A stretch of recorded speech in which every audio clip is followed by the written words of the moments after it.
Dieu ne nous a pas laissés ignorants de la part que nous avions à jouer pour détrôner le moi.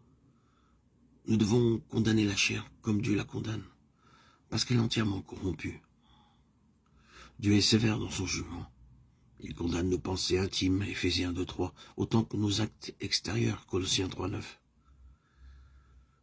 Le premier pas à faire pour parvenir à un plan supérieur est de suivre l'exemple de Paul, qui condamnait la chair, et ne mettait point sa confiance en elle, Philippiens 3:4. Mais naturellement, nous mettons notre confiance en la chair, nous appelons péché certaines de ses manifestations, mais d'autres ne sont pour nous que des faiblesses.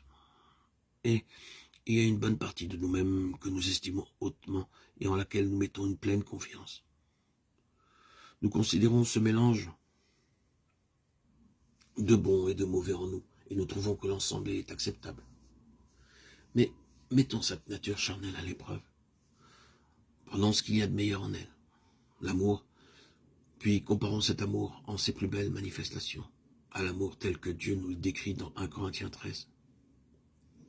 Aimez-vous toujours avec patience. Y a-t-il jamais en vous un mouvement de mauvaise humeur ou d'irritation? Votre amour est-il toujours plein de bonté, sans la moindre arrière-pensée, sans dureté? Est-il toujours pleinement désintéressé, sans égoïsme et sans jalousie? Ne soupçonne-t-il jamais le mal? Est-il toujours parfaitement charitable et sincère?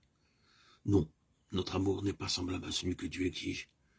C'est pourquoi Dieu condamne tout notre être charnel et le juge indigne de lui. Dieu a déjà crucifié notre vieil homme, mais cela ne devient une réalité que lorsque nous y consentons et lorsque nous le tenons pour un fait accompli. Paul dit « J'ai été crucifié avec Christ » Galates 2:20. Avez-vous consenti à être crucifié?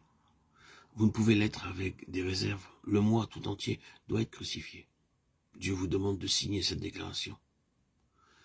J'ai été crucifié avec Christ. Si vous ne l'avez jamais fait, voulez-vous le faire maintenant?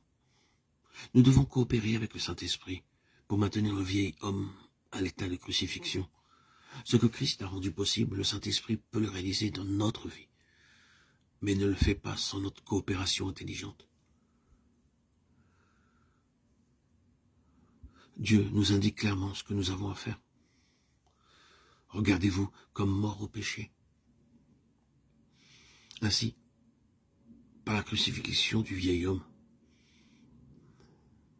le pécheur est délivré de la puissance et de l'empire du péché. Ainsi vous-même, regardez-vous comme mort au péché, comme vivant pour Dieu en Jésus-Christ, Romains 6:11. Par la grâce, cette libération est un fait accompli. Par la foi, elle devient une expérience. Par la grâce, le vieil homme a été mis au tombeau. Par la foi, il y restera.